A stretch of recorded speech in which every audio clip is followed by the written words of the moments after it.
Estamos en CPB al aire, el programa radial del Círculo de Periodistas de Bogotá, que se transmite por Positiva Estéreo y por mi canal de YouTube también.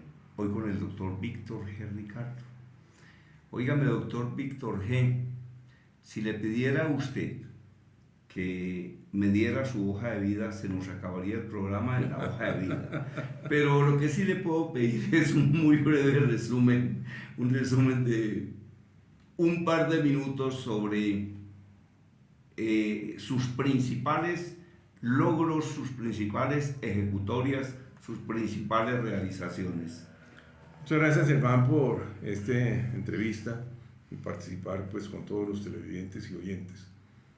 En la vida a mí me ha bendecido porque he tenido oportunidad de participar en distintas esferas, en distintas actividades y en distintos momentos históricos del país, unos buenos, otros malos.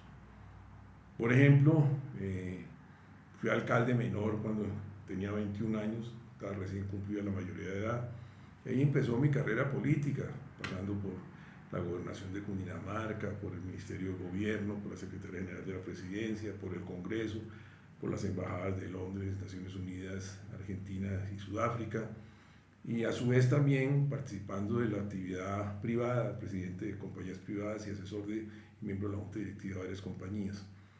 Usted me pregunta qué eventos importantes me tocó transcurrir. Me tocó transcurrir como viceministro de Gobierno el terremoto de Popayán, el momento caótico para el país, para una ciudad destruida, con un aeropuerto que no se podía aterrizar porque había quedado fracturada la pista, edificios en el piso, ninguna condiciones económicas y de salud para atender todos los heridos.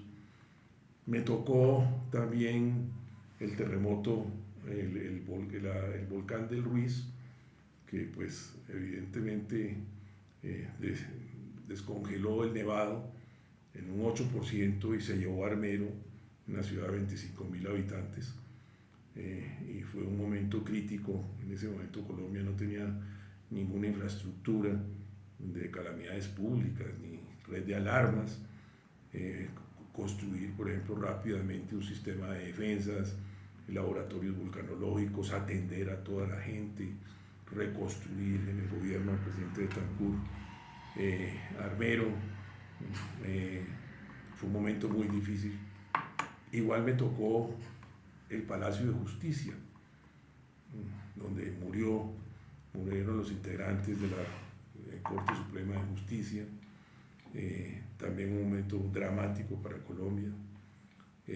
Y también me tocó participar de los procesos de paz en distintos gobiernos, en el gobierno del presidente Betancur, en el Ministerio de Gobierno, después en la presidencia, como secretario general, cuando estuve en el Congreso como observador en el Congreso, en los gobiernos del presidente Gaviria, cuando el presidente Barco también me tocó participar en los procesos de paz como observador a nombre de mi partido político, y después en el gobierno de Andrés Pastrana como alto comisionado para la paz. Y por supuesto, la vida también me dio la oportunidad de conocer todo el territorio nacional, las zonas que son visitables y aquellas en que no se puede penetrar por problemas de orden público, pero que en función de mis cargos, pues a mí me correspondió transitarlas. De manera que, evidentemente, si fuéramos a hablar de este tema, tendríamos que hacer un libro completo para contar los momentos graves, los episodios, las anécdotas, las situaciones de enfrentamiento, de falta a veces de entendimiento, de la opinión frente a los actos que uno hacía.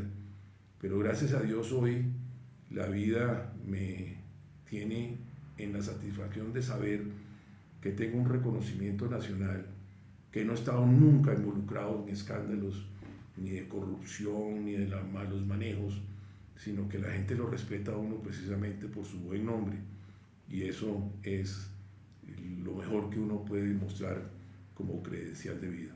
Sí, excelente.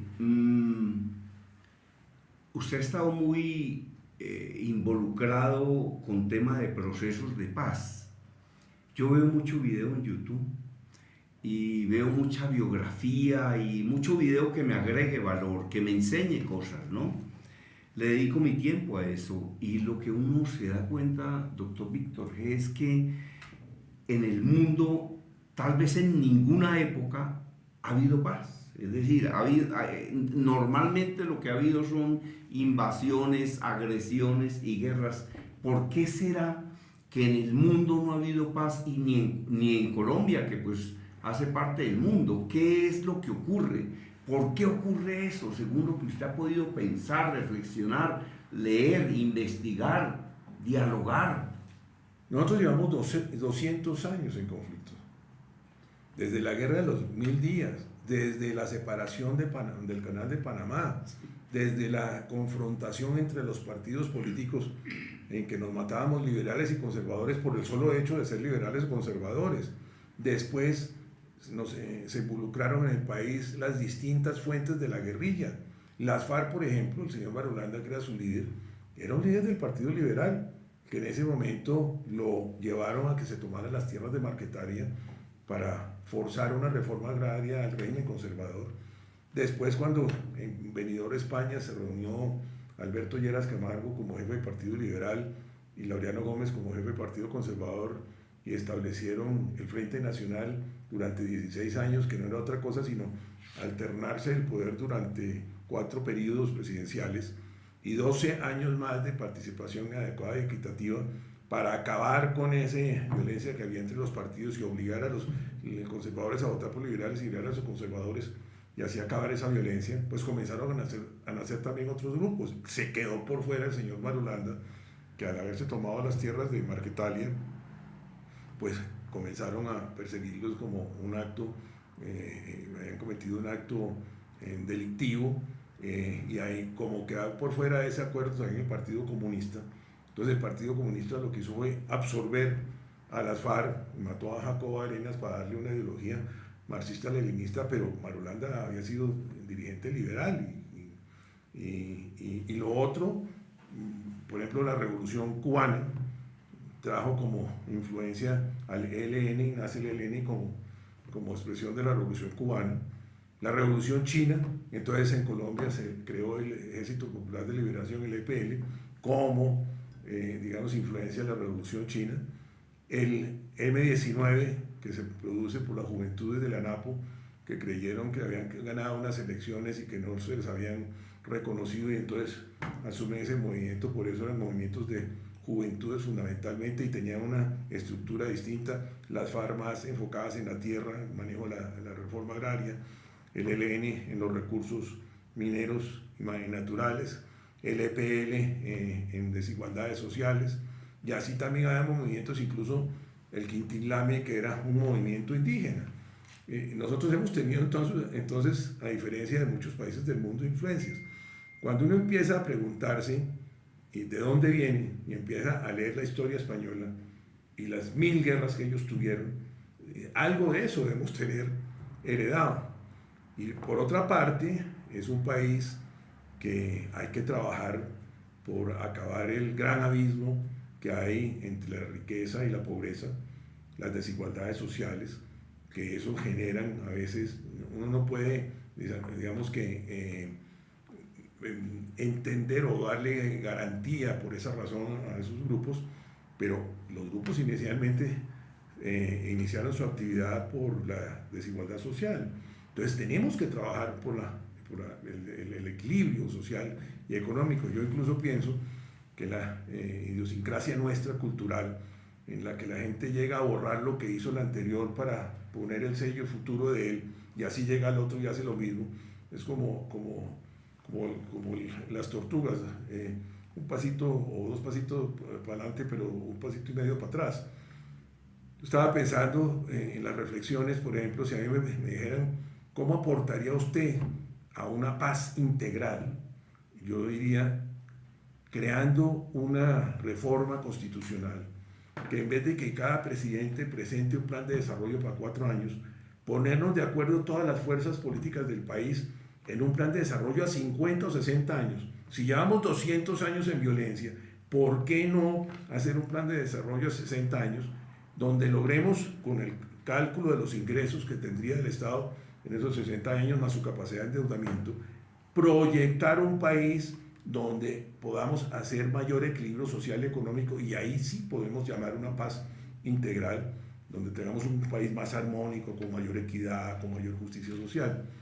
Eso, por ejemplo, sería importante, y que cada 4 años se eligiera un presidente, e incluso dejarle un margen presupuestal de 2, 3, 4% para su manejo, pero que haya una política de Estado. Miren, en Europa los presidentes que llegan pueden tener cualquier ideología política, pero allá hay unas reglas del juego que es la Unión Europea. Si se salen del juego de los parámetros de la Unión Europea, lo sacan de la Unión Europea. Si usted se pone a mirar España, España antes de la Unión Europea era un país incluso con menos desarrollo que en Colombia, pero con el ingreso a la Unión Europea, pues hoy es un país desarrollado, con grandes autopistas, con grandes aeropuertos, con gran infraestructura, donde reina más bien el desarrollo y no la pobreza. Claro, también tiene problemas económicos, pero muy distintos a los nuestros y de los que ellos eran. Malasia, por ejemplo, es un país pobre que se inventó la palma africana y hoy en día es uno de los países más desarrollados del mundo. Irlanda, con la tecnología. Entonces, nosotros tenemos Estados Unidos tiene un instituto público que cuida las políticas de Estado, y el presidente que salga esas políticas de Estado o le arma un escándalo o lo tumban de la presidencia de alguna manera. En nuestros países latinoamericanos no existen esos parámetros. Entonces yo creo que hay que crear un parámetro como el que yo estoy proponiendo, que es una política de Estado a largo plazo que permita solucionar las desigualdades sociales, solucionar las causas que muchos motivaron la violencia, y hacer una paz no total, sino una paz integral. ¿Qué es una paz integral? Yo, con ningún movimiento alzado en armas, logro la paz, logro un acuerdo para recuperar el monopolio de las armas y fijo unas condiciones que permitan su involucración en la democracia. La paz es con el pueblo colombiano. La paz es llevar educación donde no la hay, llevar salud donde no la hay, llevar vivienda donde no la hay, integrar al desarrollo las distintas regiones de Colombia. Yo creo que si nosotros fuéramos serios y pensáramos realmente en el futuro de Colombia, debíamos diseñar, sin distingos de partidos, sin distingos de ideologías políticas, una política de Estado que permita realmente que hagamos una visión seria, responsable y comprometida con el destino de nuestro futuro. Y nuestro futuro en este momento son nuestros hijos. Lo que debemos pensar es, ¿estamos nosotros dispuestos a que nuestros hijos digan que nosotros no fuimos responsables con las circunstancias de la hora presente? ¿O que nosotros fuimos inferiores a las responsabilidades y hechos que vivimos? No, tenemos que ir hacia adelante, mirar. El maestro Darío Achandía, que fue ministro de gobierno, un dirigente liberal, era un armador de frases, muchas de las cuales incluso... Que entramos justamente a la sección que se llama las frases que recuerdan nuestro personaje, que le gustan y que quiere compartir con los oyentes. Mencione esas frases y explíquelas. Mencione frases que a usted, porque es que la vida de un ser humano puede cambiar por una sola frase. Claro. Una sola frase, como me decía mi amigo Miguel Ángel Cornejo, puede cruzar la vida de una persona. Mire, los grandes problemas en el mundo, incluso las guerras, no han sido muchas veces por grandes acontecimientos, sino por pequeños detalles. Sí. Decía yo que el maestro Darío Achandía, que era un dirigente liberal, que fue ministro de gobierno y del interior, era un recopilador de pensamientos populares y hacía sus frases. Por ejemplo, decía: en Colombia la gente no se muere de muerte natural, sino de envidia. Colombia es el mejor país del mundo, pero en ciertas partes muy mal habitado. Y esas frases, si uno se pone a analizarlas, son frases de una profundidad inmensa. A veces nosotros nos ponemos en desacuerdo con una política simplemente por no tener afinidades personales o políticas con las personas. Y yo creo que nosotros tenemos que estar por encima, tenemos que mirar más allá de eso, si queremos ser un país con futuro responsable y con porvenir. de nuestros hijos y de nuestros descendientes. Por eso, en materias, por ejemplo, de negociación, el profesor Kidner de Harvard decía cómo negociar sin ceder. Entonces, usted coge una frase, por ejemplo... ¿Y cómo se negocia sin ceder? Pues sin ceder en los principios, pero pactando soluciones. Ya. Entonces, no es la frase esa estricta en que la gente dice, es que no se puede. No, uno lo que tiene es que tener principios, parámetros y objetivos. Y sobre esos, evidentemente, no se puede ceder. Pero lo que tiene es que ceder en las soluciones. Si yo tengo que dar para buscar una solución, yo doy. Entonces, uno tiene que ir más allá de la simple lectura de la frase, como usted dice, ¿qué quiere decir esa frase? Y eso es lo que yo creo que debemos hacer en Colombia. Por ejemplo, tenemos que fomentar la lectura de historia en nuestro país. Dicen que cuando uno no es consciente de sus errores, vuelve y los comete. Y cuando no se conocen los errores, pues vuelven a cometerse. A veces uno ve en la juventud ya un gran desinterés por la cosa pública, pero no se dan cuenta que sin la cosa pública no existe éxito tampoco en la privada. Entonces hay que involucrarse, conocer la historia y realmente mirar que Colombia es un país mucho más grande de lo que uno cree, aunque en el mundo no hay ni una cana. Y cuando digo esta frase, la digo porque cuando uno sale al exterior, le dije, yo tuve la oportunidad de servir al país ahora en Londres, en Irlanda, en Sudáfrica, Mozambique, en Argentina, estuve en Naciones Unidas. Uno empieza a ver que la formación de uno en Colombia ha sido una formación de patriótica. Somos el mejor país del mundo. Cuando uno sale al exterior y comienza a darse cuenta que el presupuesto de Coca-Cola es más grande que el presupuesto de Colombia, entonces uno dice, ¿qué está pasando? Pero eso no quiere decir que yo demerite, porque es que los valores patrios deben ser profundos y de convicción.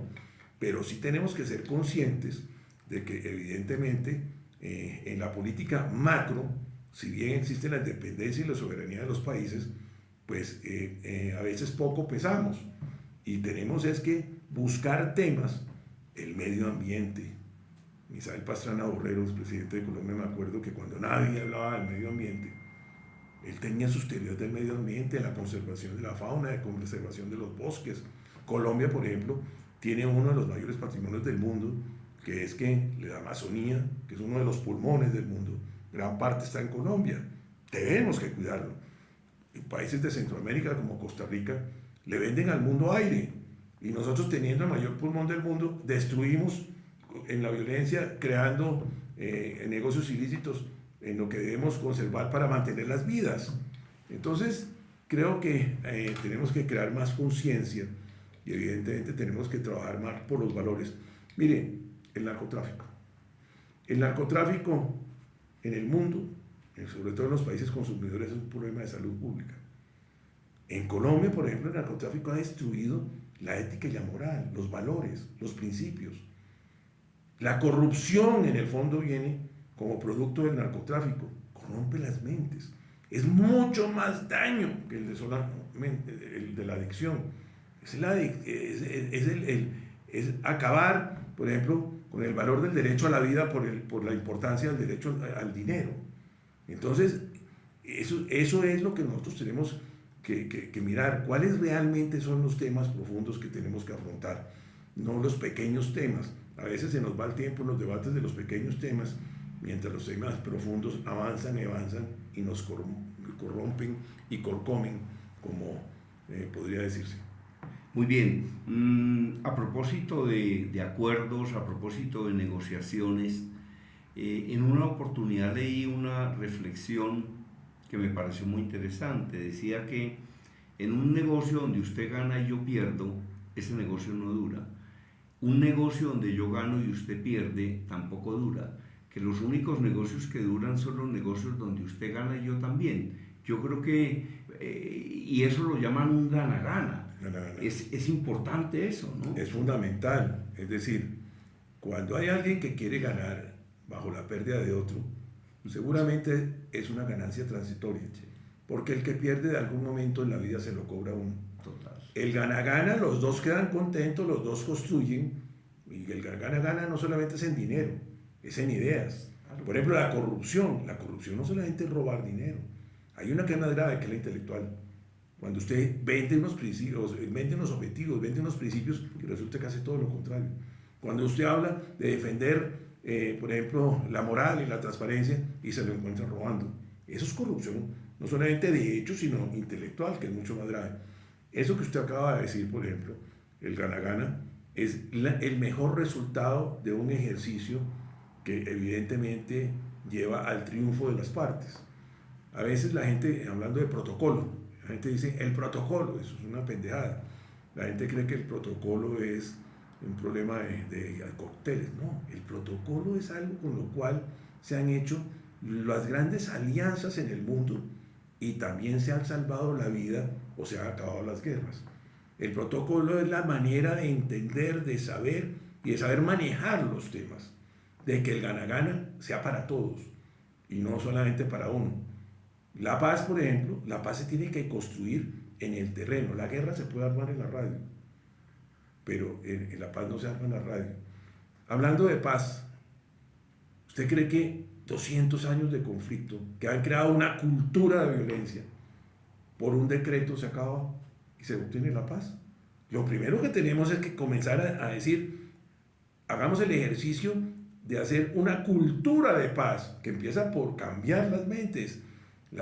No solamente la paz la deben hacer los que están en las armas, sino nosotros en nuestra actitud, en nuestra reflexión, en nuestro pensamiento. Por eso la vida es mucho más profunda de lo que uno cree.